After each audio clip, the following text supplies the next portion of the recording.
ಸಂದರ್ಭದಲ್ಲಿ ಅಚ್ಚಳಿಯದಂತೆ ಉಳಿಸಿಕೊಳ್ಳುವಂಥ ಈ ಸುಸಂದರ್ಭಕ್ಕೆ ಸಾಕ್ಷಿಯಾಗಿರುವಂಥ ದಾಸಮಹಾರಾಮೇಶ್ವರ ಸ್ವಾಮೀಜಿಯವರು ಹಾಗೂ ರಾಜಗೌಡ ಮುನ್ನಾಳ ನಾಯಕರು ಹಾಗೂ ಮಹೇಶ್ ಜೊತೆಗೆ ಶಾಸಕ ವಿವೇಕಾನಂದ ವಿಶ್ವವಿದ್ಯಾಲಯದಿಂದ ಅರ್ಪಿಸಲ್ಪಟ್ಟ ಡಾಕ್ಟರ್ ಎಂ.ಟಿ.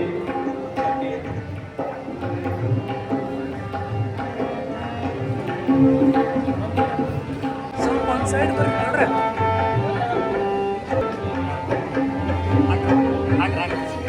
ಜಗತ್ತು ಬಂದಂತ ನಡೆದಾಡುವ ದೇವರ ದಾಸರಿಗೆ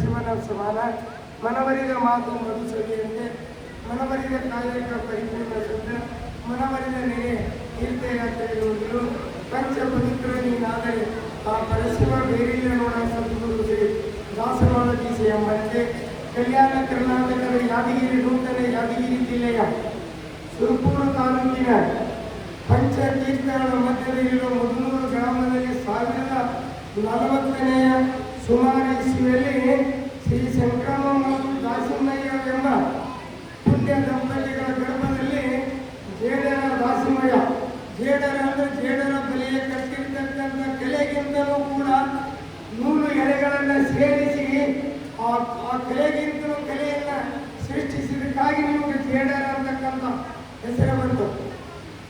ಜೇಡರ ಅಂದರೆ ಕುಲವಲ್ಲ, ಇದು ಕುಲಕಾಯಕದ ಅಡ್ಡ ಹೆಸರು. ಜೇಡರ ಹುಡುಗು ಶಿವನಿಗೂ ಚಿತ್ರ ಕಲಾವಿದನಿಗೂ ಸೃಷ್ಟಿಗೂ ನೀರಿನ ಆ ತನ್ನ ಉದರ ಪೋಷಣೆಗಾಗಿ ಅದರಲ್ಲಿ ನೊಣಗಳು ಅಥವಾ ಯಾವ ಕ್ರಿಮಿಗಳು ಬಂದು ಸಮಾಧಿಗಳು ಬರ್ತಾವ. 12ನೇ ಶತಮಾನದ ಬಸವಣ್ಣವರಿಗಿಂತ ಹುಟ್ಟುವ ಪೂರ್ವದಲ್ಲಿ ವಾದ್ಯ ವಚನಕಾರನಾಗಿ ಒಂದು ವಚನ ಸಂಗೀತಗಾರ ಹಾಡಿದರೆ ನಮ್ಮೂರಿದೆ. ಇಳೆ ನಿಮ್ಮ ದಾನ, ಬೆಳೆ ನಿಮ್ಮ ದಾನ, ಸುತ್ತಿ ಸುಳಿದಾಡುವ ಗಾಳಿ ನಿಮ್ಮ ದಾನ, ನಿಮ್ಮ ದಾನವನ್ನು ಅನ್ಯರ ಹೊಗಳುವ ಪುಣ್ಯಗಳಿಗೆ ರಾಮನಾಥ ಅಂತ ಆ ಸಪ್ತ ತೀರ್ಥಗಳಲ್ಲಿ ಹಾಲು ತೀರ್ಥ, ಸಕ್ಕರೆ ತೀರ್ಥ, ಪಾಂಡವ ತೀರ್ಥ, ಮರುಳು ತೀರ್ಥ, ಲಕ್ಷ್ಮಣ ತೀರ್ಥ ಅಂತ ಸಪ್ತ ತೀರ್ಥಗಳು ಮುದ್ದನೂರು ಪಕ್ಕದಲ್ಲಿವೆ. ಅಲ್ಲಿ ಹರಿಯ ದೇವಸ್ಥಾನಗಳು, ಗೋಪಾಲ ದೇವಸ್ಥಾನಗಳು ಹಾಗೂ ಹರಡಿಗೆ ಸಂಬಂಧಪಟ್ಟ ಈಶ್ವರ, ಬಸವಣ್ಣ ದೇವತೆಗಳು ಹಾಗೂ ರಾಮನಾಥ ದೇವಸ್ಥಾನದ ಉಂಟು. ಅದಕ್ಕೆ ದಕ್ಷಿಣ ಕಾಶಿ ಎಂದು ಕರೆಯುವುದು ಉಂಟು. ಹೀಗೆ ಬಾಲ್ಯ ಜೀವನವನ್ನು ಬಾಲ್ಯ ವಿದ್ಯಾಭ್ಯಾಸವನ್ನು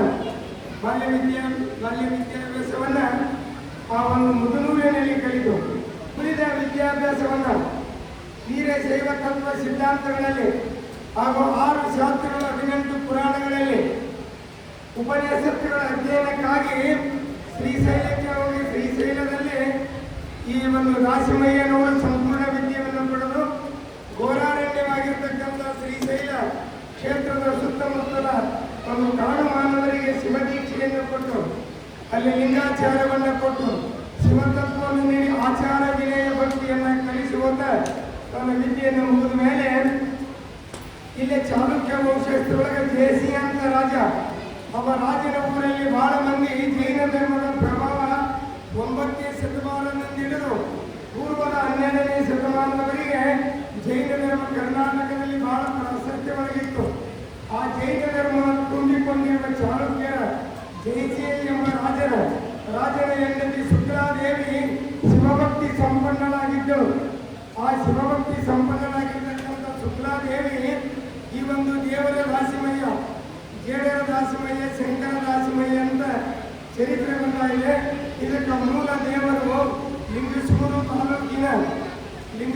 ತಾಲೂಕಿನ ಚಿದಾಪುರ ಮತ್ತು ರೋಡಗಳನ್ನ, ಆಮೇಲೆ ಕಮ್ಮಲಗಿನಿ, ಅದಕ್ಕೆ ಎರಿಕಮಲ್ಲಿನಿ ಅಂತಾರೆ. ಅಲ್ಲಿ ಒಂದು ಜಡಿ ಶಂಕರಲಿಂಗ ದೇವಸ್ಥಾನ ಇದೆ. ಅದು ಕೃಷ್ಣಾ ನದಿ ಮತ್ತು ಮಲಪ್ರಭಾ, ಘಟಪ್ರಭಗಳ ನದಿಗಳ ಹರದ ಸಂಗಮದ ಒಂದು ದಕ್ಷಿಣ ಭಾಗದಲ್ಲಿ ಇರ್ತಾ ಇದೆ. ಅದು ನಿಜವಾದ ಈ ಒಂದು ಏನು ಜಾಡರ ಏನಂತಿಲ್ಲ ಲಿಂಗಾರ ಸಮಾಜ, ಸಸ್ಯಾಹಾರಿಗಳಿದ್ದೀರಿ ಮತ್ತು ಮಾಂಸಾಹಾರಿಗಳಿದ್ದೀರಿ. ಈ ಸಮಾಜದೊಳಗೆ ಸಸ್ಯಾಹಾರಿಗಳು ಮತ್ತು ಮಾಂಸಾಹಾರಿಗಳು ಎರಡು ಸಮಾಜವನ್ನು ಕರೆದುಕೊಂಡು 11ನೇ 10ನೇ ಕೊನೆಯ ಭಾಗ 11ನೇ ಶತಮಾನದ ಪ್ರಾರಂಭದ ಭಾಗ. ಆ ಭಾಗದೊಳಗೆ ಶುಕ್ಲಾದೇವಿ ಇವರನ್ನು ಕರೆಸಿ ಚಾಲುಕ್ಯ ವಂಶಸ್ಥರ ಜೇಸಿ ಎಂಬ ರಾಜನ ಧರ್ಮಪತ್ನಿ ಶಿವಭಕ್ತಿ ಸಂಪನ್ನರಾಗಿದ್ದು ರಾಜ್ಯಾಶ್ರಯವನ್ನು ಕೊಟ್ಟಾಗ ಮನೆ ಮೊದಲು ಪಾತ್ರಶಾಲಿ ಜನರಿದ್ದಾರೆ, ಮೊದಲ ಗುರು ಜನರಿಂದ ಕಲಿತ ಜೀವಧನ್ಯದೆಲ್ಲ ನೋಡ ಎಂಬಂತೆ ದೇವರ ದಾಸಿಮಯ್ಯ ನಾನು ಸಂಸಾರಿಕನಾಗದೆ ಬ್ರಹ್ಮಚಾರಿಯಾಗಿ ಲೋಕದ ಮಗನಾಗಿರಬೇಕಂತ ಸಂಕಲ್ಪ ಮಾಡಿಕೊಂಡು ಮದುವೆ ಎಂಬ ಒಂದು ಬಂಧನದಿಂದ ದೂರಿರಬೇಕನ್ನುವಂಥ ಈ ಸಂಕ್ರಮಣದಲ್ಲಿ ತಂದೆಯಾಗಿರ್ತಕ್ಕಂಥ ರಾಮಯ್ಯ ತಮ್ಮ ವಂಶಾಭಿವೃದ್ಧಿಗಾಗಿ ಪ್ರಪಂಚವನ್ನು ಗೆದ್ದು ಪಾರಿಮಾತ್ಯವನ್ನು ಗೆಲ್ಲಬೇಕು, ಧನ್ಯೋಸ್ಮಿ ಆಶ್ರಮ. ಇಡೀ ಪ್ರಪಂಚದಲ್ಲಿ ಇರುವಂತಹ ಪುಣ್ಯಕ್ಷೇತ್ರಗಳು ಕೈಲಾಸಕ್ಕಿಂತ ಶ್ರೇಷ್ಠವಾದದ್ದು. ಜೀವವಸತಿ ಜನವಸತಿಯಲ್ಲಿ ಶ್ರೇಷ್ಠವಾಗಿರ್ತಕ್ಕಂಥದ್ದು ಯಾವುದಾದ್ರೂ ಇತ್ತು ಅಂದರೆ ಅದು ಪ್ರಪಂಚಿಕರ ಮನೆ ಅಂತ ಹೇಳ್ತಾ ಇದ್ದಾರೆ, ಲಕ್ಷ್ಯ ಕೊಟ್ಟಿದ್ದಾರೆ. ಈಗ ಮಕ್ಕಳಿಗೆ ಮಾನ ಮುಚ್ಚುವಂಥ ಗೌರವ ವಸ್ತ್ರವನ್ನು ಕೊಟ್ಟಿದ್ದು ಯಾವುದಾದ್ರೂ ಸಮಾಜ ಇತ್ತು ಅಂದ್ರೆ ಅದು ನೇಕಾರ ಸಮಾಜ. ದೇವರು ಅಂಬಿಗೆ ಮನೆ ನಾಟ ಇರ್ತಾವೆ, ಸ್ವಾಮಿ ಮನೆ ನಾಟ ಇರ್ತಾವೆ, ನೇಕಾರ ಮನೆ ನಾಟ ಇರ್ತಾವೆ. ಯಾಕೆ ಇಷ್ಟೆಲ್ಲ ಹೇಳ್ತೀನಿ ನಾನು?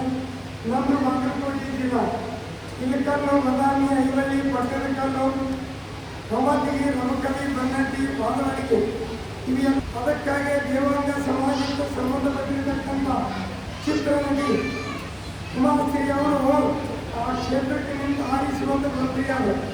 ಇವಾಗ ಬಹುಸಂಖ್ಯಾತರಿಗೆ ಬಾಗಲಕೋಟೆ ಜಿಲ್ಲಾದೊಳಗೆ ನಾವು ಸಂತ ಸಮಾಜ ಅಂತ ದಯವಿಟ್ಟು ನೀಡಿಕೊಂಡು ಯಾರೋ ಮಾಡಿ ಸಮಾಜವನ್ನು ಸಂಘಟಿಸಬೇಕು ಅಂತಕ್ಕಂಥ ಕಲ್ಪನೆಯೊಂದಿಗೆ ಜಿಲ್ಲಾ ಪುರಹಿತ ಶೆಟ್ಟಿ ಸಮಾಜದ ವತಿಯಿಂದ ಹಮ್ಮಿಕೊಂಡಿರ್ತಕ್ಕಂಥ ಈ ಜಯಂತ್ಯೋತ್ಸವದ ಕಾರ್ಯಕ್ರಮದ ನಿಮಿತ್ತ ನಾವು ಹೇಳೋದಿಷ್ಟೇ, ಈ ಇಬ್ಬರ ಮಹಾನುಭಾವರ ಜಯಂತಿಯನ್ನು ಉದ್ದೇಶವನ್ನಾಗಿಟ್ಟುಕೊಂಡು ನೆಪವಾಗಿಯನ್ನು ಇಟ್ಟುಕೊಂಡು ಸಮಾಜವನ್ನು ಸಂಘಟಿಸಬೇಕು ಅಂತಕ್ಕಂಥ ನಿಮ್ಮ ಕಲ್ಪನೆಗೆ ನಾವು ಅಭಿನಂದನೆಗಳನ್ನು ಸಲ್ಲಿಸ್ತೀವಿ. ಯಾಕಂದರೆ ಇಬ್ಬರು ಮಹಾನ್ ವ್ಯಕ್ತಿಗಳು, ನೀವು ಸಮಾಜದಿಂದಲೇ ಮಾಡಬೇಕಂತೇನಿಲ್ಲ, ಯಾರಾದರೂ ಮಾಡಬೇಕು ಅಂತ ವ್ಯಕ್ತಿತ್ವ ಇರತಕ್ಕಂಥ ಇಬ್ಬರು ವ್ಯಕ್ತಿಗಳ ಜಯಂತ್ಯೋತ್ಸವ ಕಾರ್ಯಕ್ರಮವನ್ನು ನೀವು ಮಾಡ್ತಾ ಇದ್ದೀರಿ. ನಿಮ್ಮ ಸಂಖ್ಯೆ ಕಡಿಮೆ ಇರ್ಬೋದು, ಜನಸಂಖ್ಯೆ ಕಡಿಮೆ ಇದ್ದರೂ ಸಮಾಜ ಎಷ್ಟು ಸಂಘಟನೆ ಆಗಿದೆ ಅನ್ನೋದ್ರ ಮೇಲೆ ನಮ್ಮ ಸಮಾಜವನ್ನು ಗುರುತಿಸ್ತಾರೆ.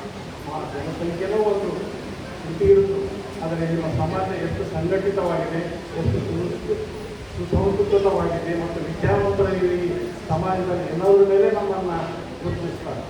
ಸಮಾಜ ಮತ್ತು ಸರ್ಕಾರವನ್ನು ನಮ್ಮನ್ನು ಗುರುತಿಸಬೇಕಾದ್ರೆ ಸಂಘಟನೆ ಭಾಳ ಅವಶ್ಯಕ. ನಮ್ಮ ಧ್ವನಿ ಮತ್ತು ನಮ್ಮ ಹಕ್ಕನ್ನು ನಾವು ಕೇಳಬೇಕಾದ್ರೆ ಸಮಾಜದ ಸಂಘಟನೆ ಆಗಲೇಬೇಕು. ಅದಕ್ಕೆ ನೀವೆಲ್ಲರೂ ಒಗ್ಗಟ್ಟಿನಿಂದ ಈ ಸಮಾಜದ ಸಂಘಟನೆಗೆ ಮುಂದಾಗಿದ್ದೀರಿ. ಅದಕ್ಕೆ ತಮ್ಮೆಲ್ಲರಿಗೂ ಅಭಿನಂದನೆಗಳನ್ನು ನಾನು ಸಲ್ಲಿಸ್ತೀನಿ. ಉಡುಪಿ ಜಿಲ್ಲೆಯ ಸುರಪುರ ತಾಲೂಕಿನ ಮುದುರೂರು ಗ್ರಾಮದಲ್ಲಿ ಅವರು ಹುಟ್ಟಿದ್ದು. ಮೊದಲು ಇಲ್ಲೇ ಅವರು ವಿದ್ಯಾಭ್ಯಾಸವನ್ನು ಕಲಿತು ಹೆಚ್ಚಿನ ವಿದ್ಯಾಭ್ಯಾಸಕ್ಕೆ ಅವರು ಶ್ರೀಶೈಲ ಹೋಗಿ ಅಲ್ಲೆಲ್ಲ ಜ್ಞಾನ ಸಂಪಾದನೆಯನ್ನು ಮಾಡಿ ಇವತ್ತು ವಚನಗಳಲ್ಲಿ ಗೊತ್ತಿರಬೇಕು. ಆದಿ ವಚನಕಾರ ಅಂತ ಎದಕ್ಕಂತೀವಿ ಅಂದರೆ, ಆದ್ಯ ವಚನಕಾರ ಅಂತ ಎದಕ್ಕಂತೀವಿ ಅಂದರೆ, ವಚನ ಸಾಹಿತ್ಯವನ್ನು ಮೊದಲು ಬರೆದಿರ್ತಕ್ಕಂಥ ಯಾರು ಅಂತಂದರೆ ಅವರು ಜೇಡರ ದಾಸಿಮಯ್ಯನವರು, 11ನೇ ಶತಮಾನದವರು. ನಾವು ಯಾವಾಗಲೂ ವಚನಕಾರರು ಅಂತಂದರೆ 12ನೇ ಶತಮಾನದವರು ಅಂತ ಹೇಳ್ತೀವಿ. ಆದರೆ ವಚನ ಮೊದಲು ಬರೆದಿದ್ದು ಬರೆಯೋಕ್ಕೆ ಶುರು ಮಾಡಿದ್ರು. ಅವರ ಜೊತೆಗೂಡಿ ಸಹಸ್ರಾರು ಸಂಖ್ಯೆಯಲ್ಲಿ ವಚನಗಳು ಬರೆಯುವಂಥ ಎಲ್ಲ ವಚನಕಾರರು ಬಂದರು. ಎಲ್ಲ ವಚನಗಳು ನಮ್ಮ ಇಡೀ ರಾಜ್ಯಕ್ಕಷ್ಟೇ ಅಲ್ಲ, ದೇಶಕ್ಕಷ್ಟೇ ಅಲ್ಲ, ಇವತ್ತು ಎಲ್ಲ ಭಾಷೆಗಳಲ್ಲಿ ಅದರ ಅನುವಾದವಾಗಿ ಇಡೀ ವಿಶ್ವವೇ ವಚನಗಳನ್ನು ತಿರುಗಿ ನೋಡುವಂಥ ಕಾರ್ಯವನ್ನು ನಮ್ಮ ಎಲ್ಲ ಶರಣರು ಮಾಡ್ತಾ ಇದ್ದಾರೆ. ಅವರಿಗೂ ನಾವು ಧನ್ಯವಾದಗಳನ್ನು ಹೇಳಬೇಕು. ಯಾಕಂದರೆ 11ನೇ 12ನೇ ಶತಮಾನದಲ್ಲಿ ಅವರು ಅಷ್ಟು ಮಾದರಿಯಾಗಿ ಒಂದು ಸಮಾಜವನ್ನು ಕಟ್ಟಿದ್ರು. ನಮಗೆ ಈಗಲೂ ಕೂಡ ಅದನ್ನು ಮಾಡೋದು ಭಾಳ ಕಷ್ಟ ಆಗ್ತದೆ. ಅದನ್ನು ಅವರು 11ನೇ 12ನೇ ಶತಮಾನದಲ್ಲಿ ಅವ್ರು ಮಾಡಿದ್ರು ಅಂತ ಹೇಳಿದರೆ ಅವ್ರು ಎಷ್ಟು ಮುಂದುವರಿದ್ರು ಅಂತ ಹೇಳ್ಬೋದು. ನಾವು ನಮ್ಮನ್ನು ನಾವು ಭಾಳ ಮಾಡರ್ನ್ ಅಂತ ತಿಳ್ಕೊಳ್ತೀವಿ.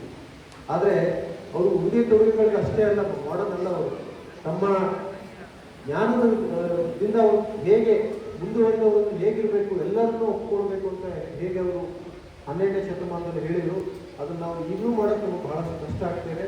ಆದರೆ ಅವ್ರು ನಮಗೇನು ದಾರಿ ಹೇಳಿಕೊಟ್ಟಿದ್ದಾರೆ ಆ ದಾರಿಯಲ್ಲಿ ನಮಗೂ ಎಷ್ಟೇ ಕಷ್ಟ ಆದರೂ ಒಂದು ಒಳ್ಳೆಯ ಸಮಾಜ ಕಟ್ಟಬೇಕಾದ್ರೆ ಆ ದಾರಿಯಲ್ಲಿ ಹೋದರೆ ಮಾತ್ರ ಸಾಧ್ಯ ಅಂತ ನಾನು ಹೇಳಕ್ಕೆ ಬಯಸ್ತೀನಿ. ಆಮೇಲೆ ನಿರೂಪಣೆ ಮಾಡ್ತಾ ನಮ್ಮ ನಿರೂಪಣೆಕಾರರು ಒಂದು ಮಾತು ಹೇಳಿದ್ರು, ನಮ್ಮದೊಂದು ಸಣ್ಣ ಸಮಾಜ ಇದೆ, ನಿಮ್ಗೆಲ್ಲರೂ ಸಹಕಾರ ಬೇಕು ಅಂತ. ನಿಮ್ಮದು ನಮಗೊಂದಲ್ಲ, ನಾವೆಲ್ಲರೂ ಒಂದೇ ಸಮಾಜದಂತ ವೀರಶೈವ ಲಿಂಗಾಯತರಿದ್ದೀವಿ. ನಾವೆಲ್ಲರೂ ಕೂಡ್ಕೊಂಡು ಈ ಸಮಾಜವನ್ನು ಕಟ್ಟಬೇಕು ಹೊರತು ಸಣ್ಣ ಸಮಾಜ ದೊಡ್ಡ ಸಮಾಜ ಅಂತ ಏನಿಲ್ಲ. ನೀವು ಯಾವುದೇ ಕಾರ್ಯಕ್ರಮ ಇರಲಿ, ಯಾವುದೇ ಒಂದು ಕೆಲಸ ಇರಲಿ, ನೀವು ಯಾವಾಗಲೂ ನಮಗೆ ಕರೆದ್ರೆ ನಾವು ನಿಮಗೆ ಹೆಗಲಿಗೆ ಕೊಟ್ಟು ಈ ಸಮಾಜವನ್ನು ಮುಂದುವರಿಸಲಿಕ್ಕೆ ನಿಮ್ಮ ಜೊತೆಗಿರ್ತೀವಿ ಅಂತ ಹೇಳ್ತಾ